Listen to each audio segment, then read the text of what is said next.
Nous voulons donc une campagne digne, moi je l'ai dit, je l'ai d'ailleurs dit au Front de Gauche lorsque nous avions une rencontre ensemble, puisque moi en tant que maire sortant, je dit je veux une liste de large rassemblement de l'ensemble des forces de gauche et de progrès, et au-delà, avec aussi la société civile, et j'y reviendrai.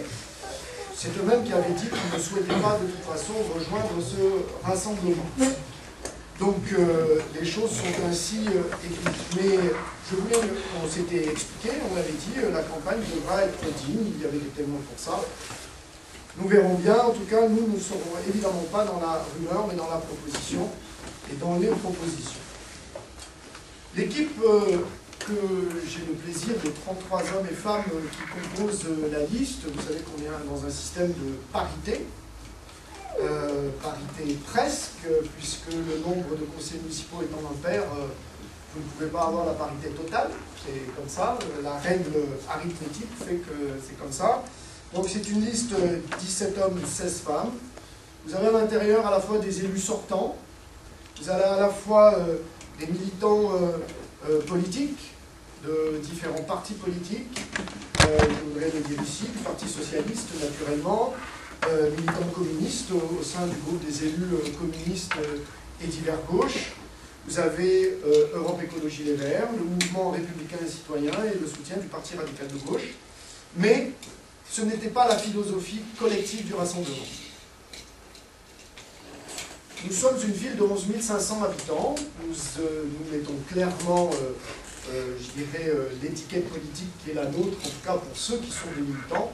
Mais il y a aussi au sein de la liste des personnes qui ne sont écartées dans aucune formation politique et qui souhaitent d'ailleurs tout simplement être affichées comme telles. Qui nous ont rejoints et qui ont rejoint l'ensemble de la dynamique, tout simplement sur la base du projet, la volonté d'agir et la volonté de s'engager pour notre commune et pour les 6 années qui viennent. Donc la place de la société civile est d'ailleurs importante sur la liste, et ça c'était une volonté. À l'échelle locale, c'est évidemment pas un parti politique qui gouverne une ville, très clairement. Ce n'est pas un parti politique qui gouverne une ville. Donc, et il ne peut y avoir, et il ne doit y avoir aucune force politique qui domine une autre. Ça, c'est un point de vue qui m'est très personnel. Et durant les 6 dernières années, je ne me suis jamais posé la question, je préfère le dire, si j'étais conforme, je dirais, à la pensée politique de mon propre parti politique. Jamais.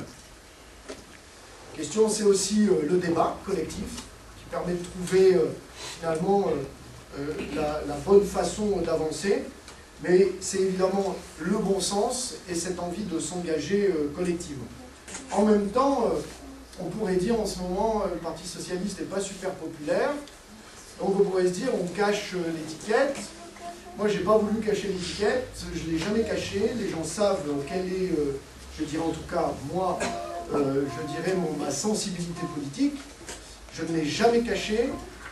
En même temps, cela ne m'empêche en aucune façon de pouvoir discuter avec qui que ce soit dans cette ville, et lorsque l'on est maire de tous les habitants. On n'est pas maire simplement de ceux qui vous ont élu, on est maire tout simplement de l'ensemble, comme on est élu, les autres collègues qui seront élus, si vous nous faites confiance, seront évidemment au service de l'ensemble de la population, quel que soit son choix et son vote. Donc ce n'est pas un parti politique qui gouverne une ville, moi j'y tiens, et ça veut dire d'ailleurs que ça vous donne une entière liberté aussi dans ce que peuvent être les relations entre une ville que les élus incarnent et ce que peuvent être des décisions d'où qu'elles viennent, de quelque collectivité qu'elles viennent ou de l'État. Lorsque des décisions qui sont prises par quelque gouvernement que ce soit de droite, qu'il soit de gauche, ne nous paraissent pas aller dans le sens des intérêts de nos concitoyens, eh bien, nous le disons aussi, tout simplement. Parce que nous sommes des représentants, avant tout, des habitants de la ville dans leur ensemble. Notre but, c'est au travers du projet que nous avons, c'est tout simplement défendre les intérêts des habitants à Pont-de-Claix, mais aussi dans l'agglomération. Pont-de-Claix n'est pas fermé par un périmètre dans lequel nous, élus locaux, élus communaux, nous aurions à nous intéresser qu'à ce périmètre. chaque fois que l'on développe je dirais, des politiques publiques au niveau intercommunal, la métro, que ce soit en matière économique, que ce soit en matière de transport, que ce soit en matière d'environnement, que ce soit en matière, je dirais, de construction de logements, de rénovation urbaine, ça intéresse évidemment les Comtois. Et lorsque l'on développe l'activité économique sur Échirolles, sur Grenoble, sur Saint-Martin-d'Hères, Fontaine, Cessin, où vous voulez, eh bien évidemment ça va intéresser les Comtois qui sont en recherche aujourd'hui d'emploi. Donc ça c'est un point aussi important, c'est que demain, la place de l'élu local et de l'élu communal, c'est bien sûr à Pont-Clé, mais c'est aussi dans toutes les structures d'agglomération et notamment intercommunales. Nous le savons très bien, hein, on n'obtient pas l'extension d'une ligne de tram simplement en étant assis dans son bureau, place du 8 mai 45, tout simplement, il faut être présent, actif dans les structures intercommunales. En tout cas, moi, c'est un engagement que je demanderai à l'ensemble des élus de l'équipe, adjoints, conseillers municipaux, délégués, conseillers municipaux, d'être acteurs pleinement de l'intercommunalité, parce que des enjeux vont se jouer très fortement dans les années qui viennent, là-bas, à la métro, en relation avec le Conseil général, avec la région. Et nous savons que dans des périodes un peu de disette financière générale, eh bien, il nous faut évidemment être particulièrement présents.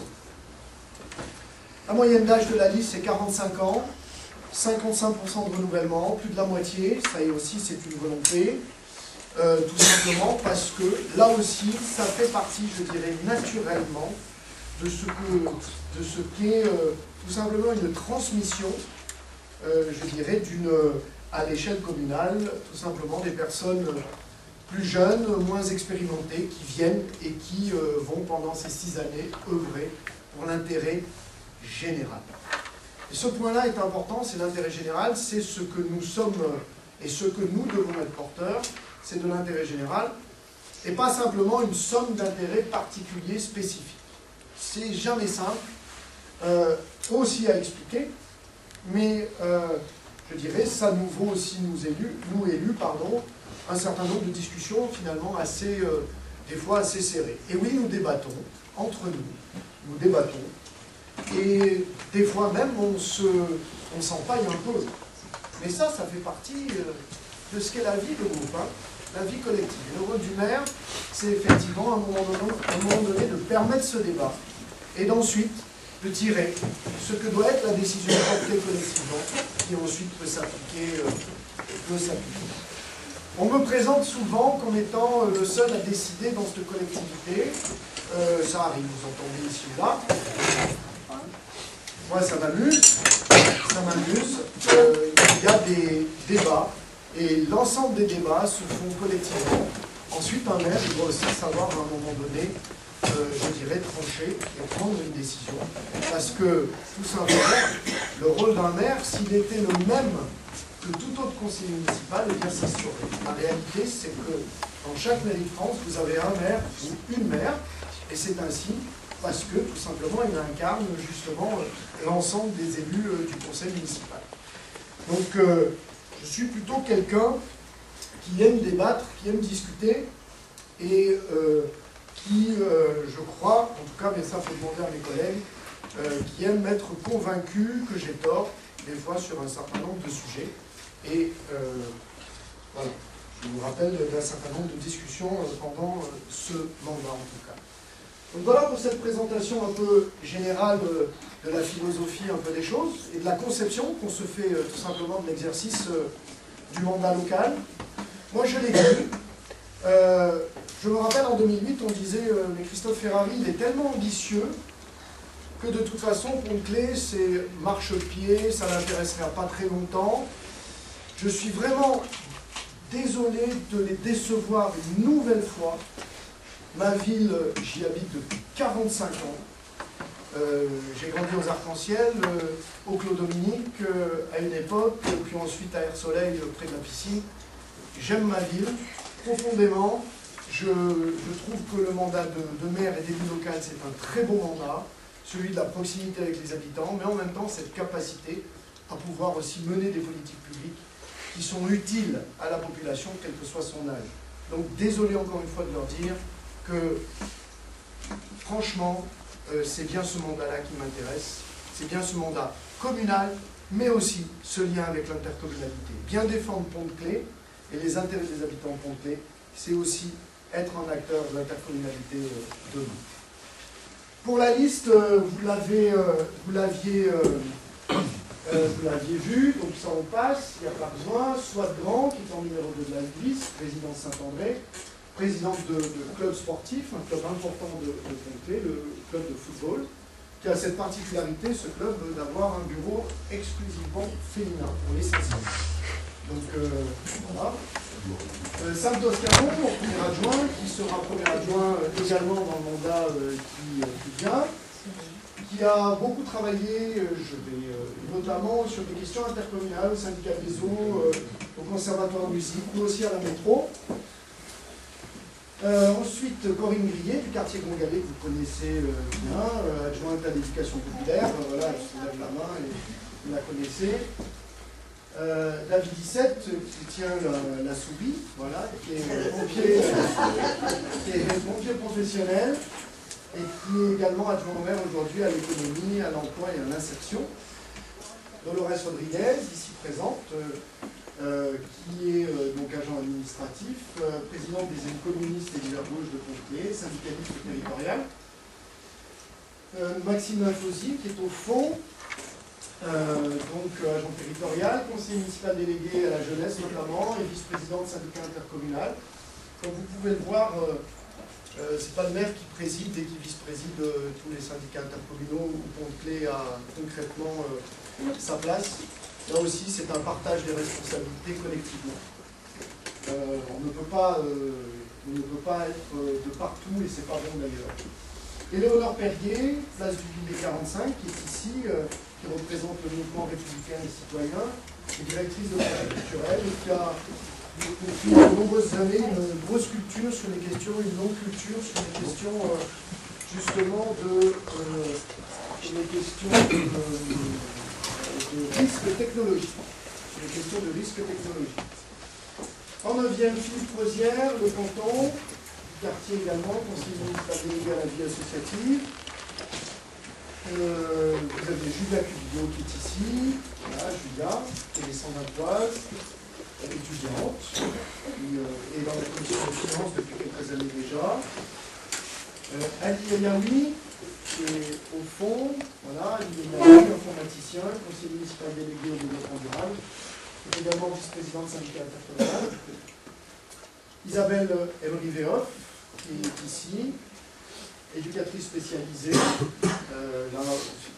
nouvelle arrivée dans la liste. Daniel de Murcia, du quartier Gongalet, qui est magasinier, conseiller municipal délégué, au fond. Delphine Chamery, résidence Saint-André, conseillère municipale déléguée, retraité également, qui est là, présent. Mérode Boukassi, du quartier Jean Moulin, qui est bien connu sur son quartier, coordinateur d'atelier, conseiller municipal, depuis un certain nombre d'années à l'atelier, qui connaît bien aussi le fonctionnement municipal. Nathalie Roy, qui est excusée ce soir, elle est au conseil d'école sur l'école maternelle olympiade.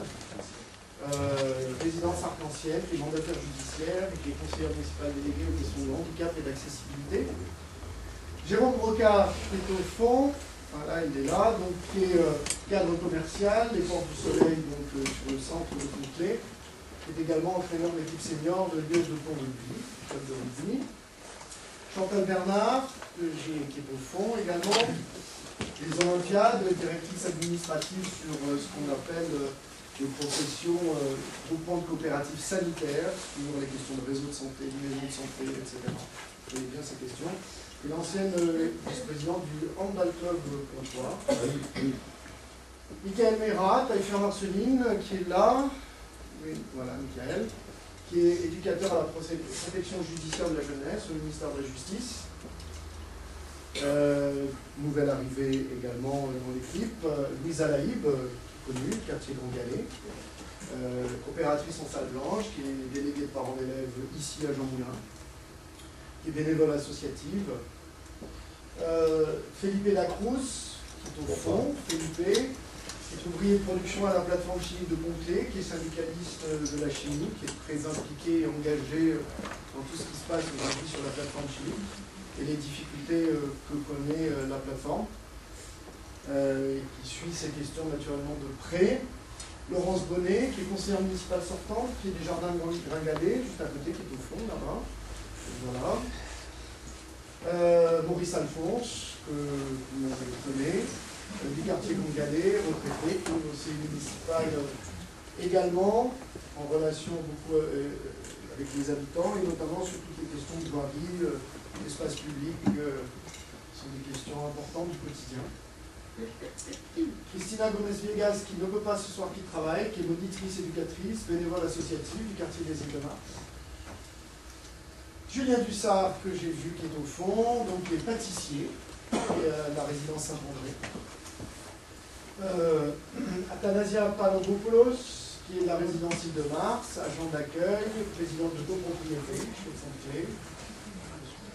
Maxime Grand, du quartier Gringalet, qui est ici, qui est fonctionnaire territorial aux espaces verts, qui est syndicaliste territorial, donc une collectivité.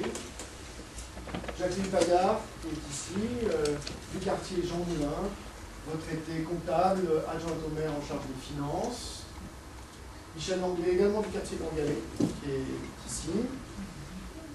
Il est ingénieur informatique et sur ce quartier. Isabelle Vergou, assistante maternelle agréée, qui est là.